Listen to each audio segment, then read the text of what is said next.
तो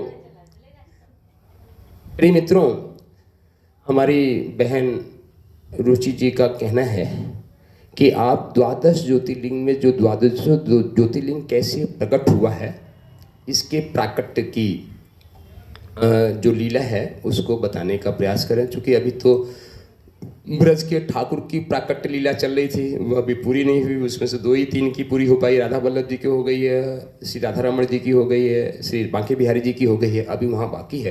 तो एक नया सीरीज बीच में शंकर भगवान प्रकट हो गए, तो शंकर भगवान की लीला करनी है। तो चलो, आज मेरे मन में भाव भी आ गया है, तो शंकर भगवान कृपा कर दे। तो सोमनाथ जी के प्रकट की स्थिति कैसे मतलब है, और सोमनाथ जी का दर्शन यह दास भी किया है 2012 में हमने, और जनवरी मास में किया है, और 1 से 7 के बीच में हमने दर्शन किया है। मतलब 1 जनवरी को ही हम ट्रेन से हरिद्वार से द्वारिकाधीश गए थे, द्वारका, और वहीं से सोमनाथ भगवान के दर्शन किए थे।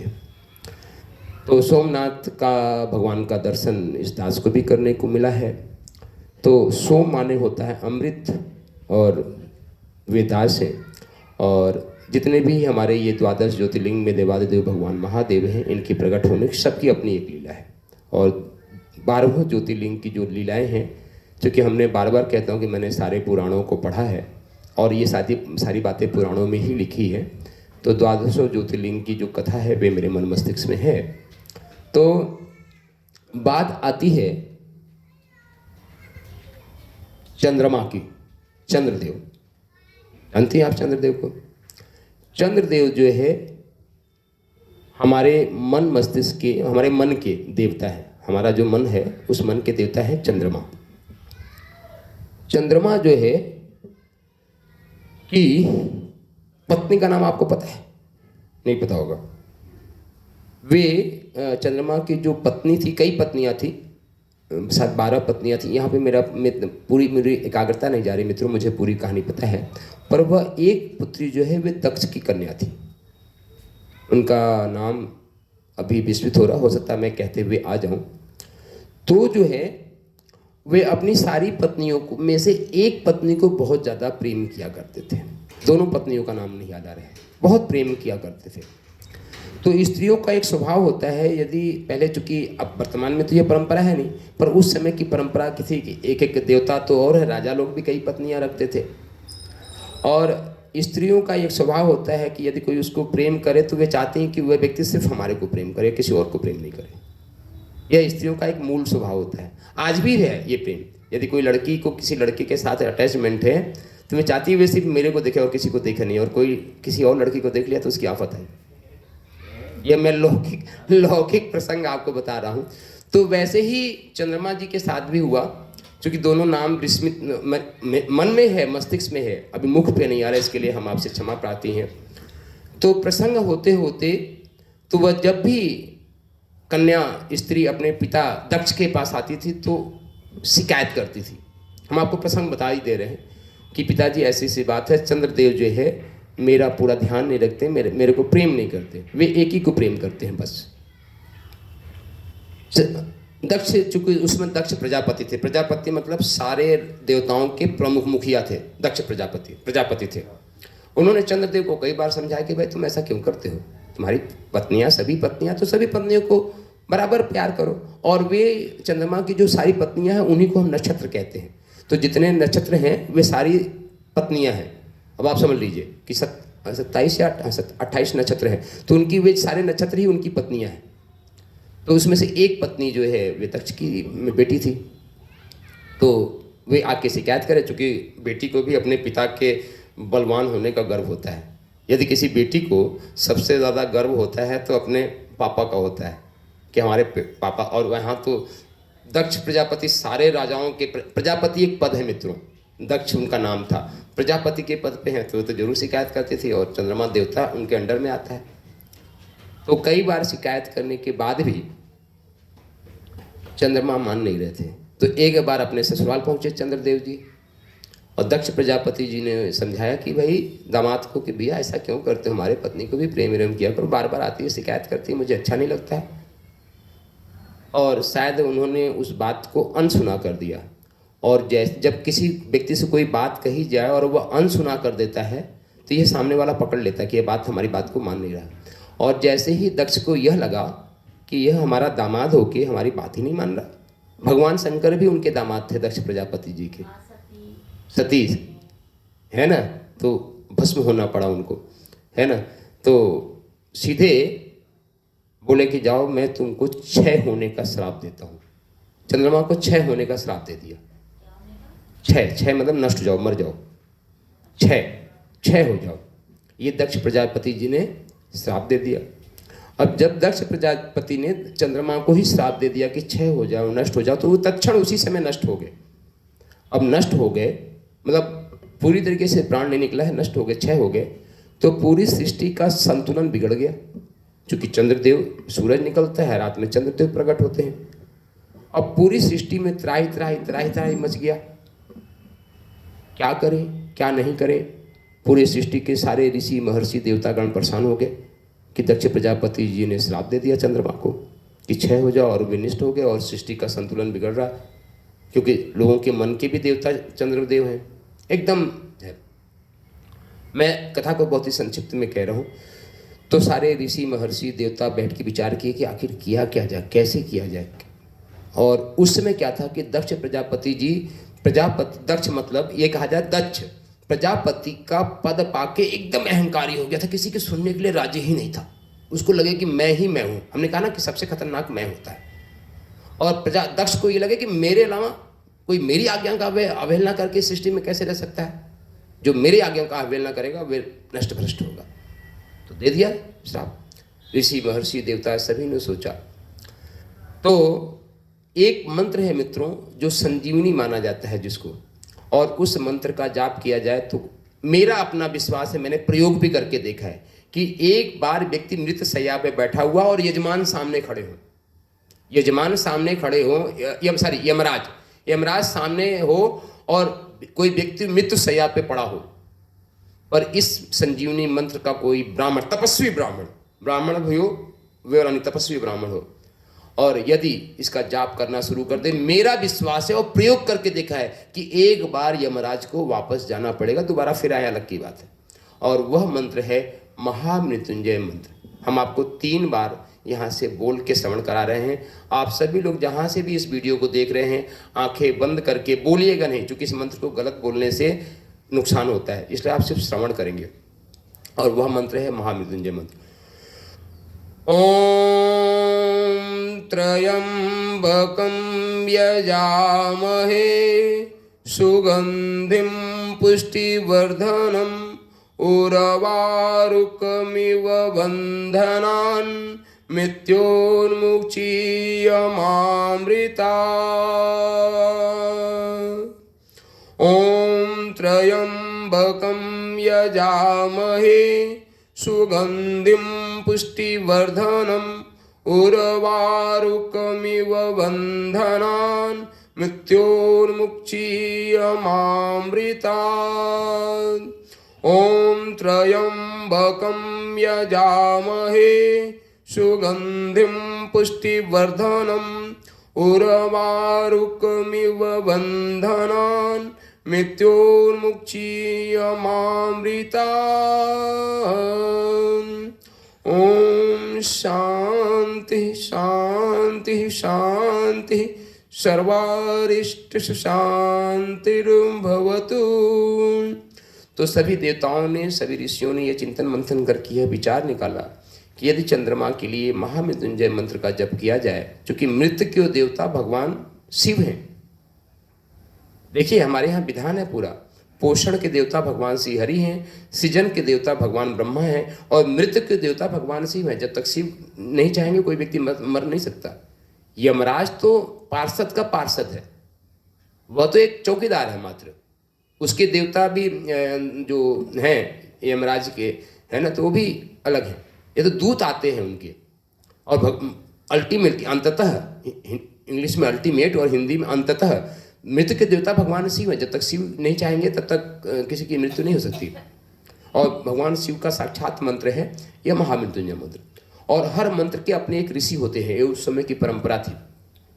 तो सभी ऋषियों ने परंपरा किया और महामृत्युंजय मंत्र के जो ऋषि हैं उनका नाम है महर्षि मार्कंडेय।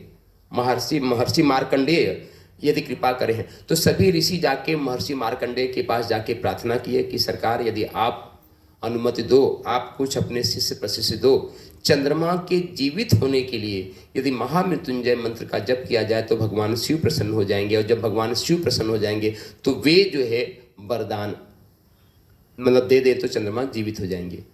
क्योंकि ऋषि महर्षि का मतलब यह है कि जिनका जीवन ही लोक कल्याण के लिए होता है। आज भी उत्तर काशी, जो गंगोत्री के पहले उत्तर काशी बनता है, उत्तर काशी के भगवान शिव के बगल में ही मार्कंडेय ऋषि का मंदिर समाधि बनी हुई है। यह दास अभी जून में जो है गया था, और उत्तर काशी के जो भगवान विश्वनाथ हैं उनका मंगला श्रृंगार करने का शुभ अवसर प्राप्त हुआ वहाँ के पुजारी के माध्यम से। क्योंकि वो भी अंदर होता, पट बंद होता है और अंदर भगवान का जो है मतलब श्रृंगार होता है। वो सबको खाली पुजारी अकेले करता है, एक दो सेवक होते हैं, पर भगवान शिव की इस मिट्टी में बड़ी कृपा है। पुजारी को थोड़ा सा आनंद लिया, हमने कहा सरकार हमारे को भी अंदर बैठा के श्रृंगार कर दो। पहले दिन तो मना कर दिया ना, अंदर परमिशन नहीं होती, पर दूसरे दिन जाके मैं सही समय पे बैठ गया। भगवान शंकर ने, विश्वनाथ भगवान ने उसको प्रेरणा दी। एक ब्राह्मण देवता जो उनके सहयोगी थे, उन्होंने कहा कि पंडित जी ने आपको, भगवान ने अंदर आपको बुलाया, और गए तो आसन, कोने में आसन बैठा हुआ था भगवान का, पूरा हमने अंदर बैठ के श्रृंगार देखा। तो बोलो विश्वनाथ भगवान की जय। तो मार्कंडेय ऋषि से ऋषियों ने प्रार्थना किया कि ऐसी ऐसी सृष्टि पे बाधा आ गई है, तो आप कृपा करो और आप दो। चूँकि उस मार्कंडेय ऋषि जी का महामृत्युंजय मंत्र पे अधिकार था, उन्होंने अपने ब्राह्मणों को दिया। ब्राह्मण आके वहीं पे जहाँ पे भगवान सोमनाथ का मंदिर है, वहीं पे चंद्रमा का मृत शरीर पड़ा हुआ था, तो वहीं पे ब्राह्मणों ने महामृत्युंजय मंत्र का जप करना शुरू किया। और जब तक किया, देखिए तब तक किया जब तक कि साक्षात भगवान शिव वहाँ पे प्रकट नहीं हो गए। मतलब ये कोई उसमें संकल्प नहीं था कि इतने लाख जप करेंगे और बात पूरी। वह जब इस संकल्प के साथ पूरा हुआ, चूंकि मंत्र का करते हैं तो उसमें एक संकल्प होता है, ओम विष्णु विष्णु श्रीमद् भगवतो महापुरुषस्य विष्णु राज्ञा प्रवर्तमानस्य अद्य श्री ब्रह्मणो द्वितीय श्वेत 12 कल्पे वैवस्व मंत्रे भूलोके जम्बू द्वीपे भरतखंडे भारत है। बड़ा लंबा संकल्प हो जाएगा, पूरा मुझे याद है। तो ब्राह्मणों ने यह संकल्प करके बैठा कि जब तक भगवान शिव यहाँ पे आ नहीं जाएंगे तब तक ये अखंड महामृत्युंजय मंत्र चलता रहेगा। ये संकल्प था, हमने यह संकल्प आपको सुना भी दे। ओम विष्णु विष्णु श्रीमद् भगवतो महापुरुषस्य विष्णु राज्ञा प्रवर्तमानस्य अद्य श्री ब्रह्मणो द्वितीय श्वेत 12 कल्पे, है ना।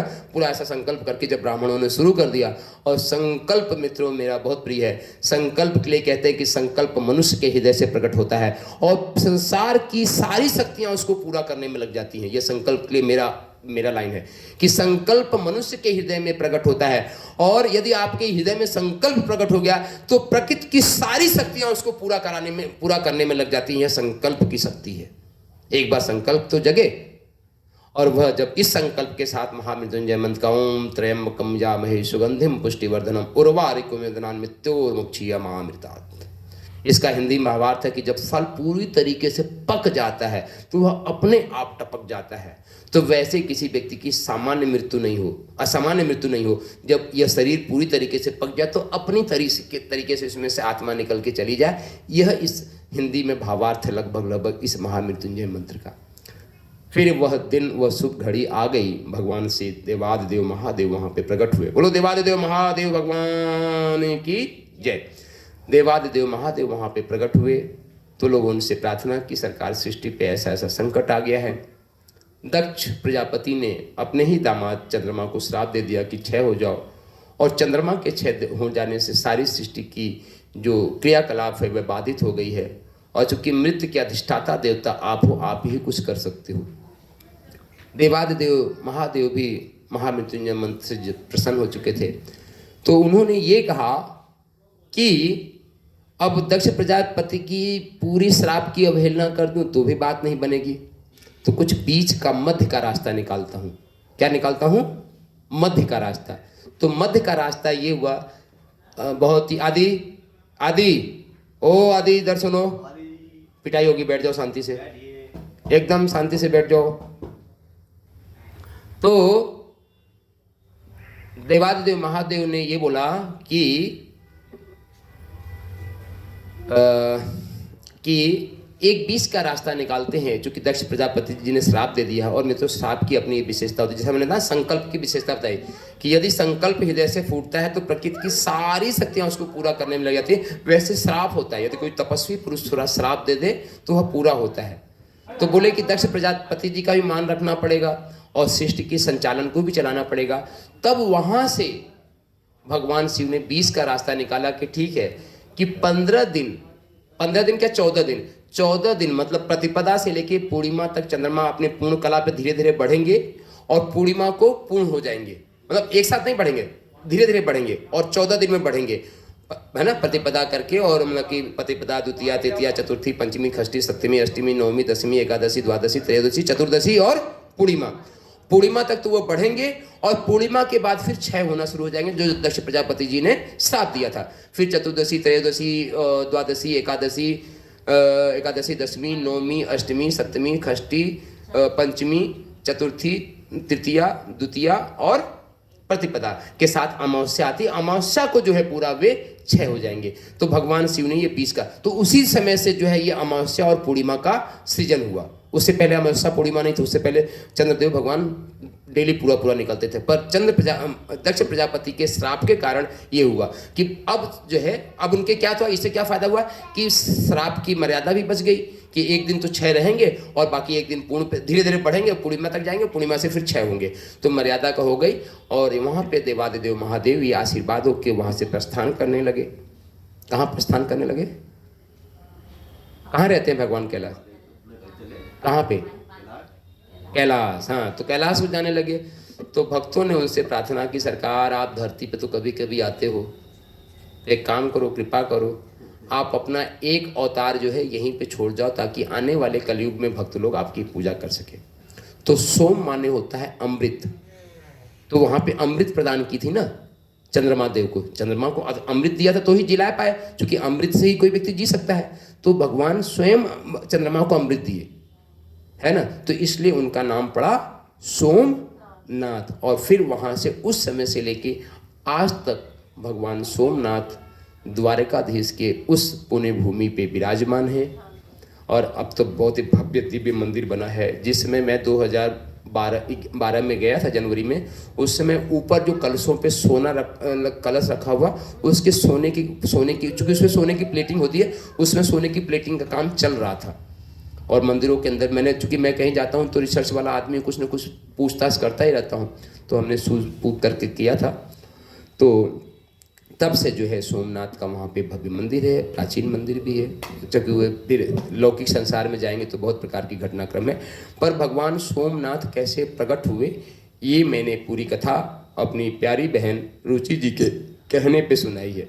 इसके लिए आप सबको रुचि जी को धन्यवाद देना पड़ेगा, क्योंकि वीडियो की मर्यादा है। मैं उनको इस वीडियो में नहीं दिखाना चाहता, है ना, दिखाना भी नहीं चाहता। उनका नाम ले रहा हूँ, नाम ही काफ़ी है।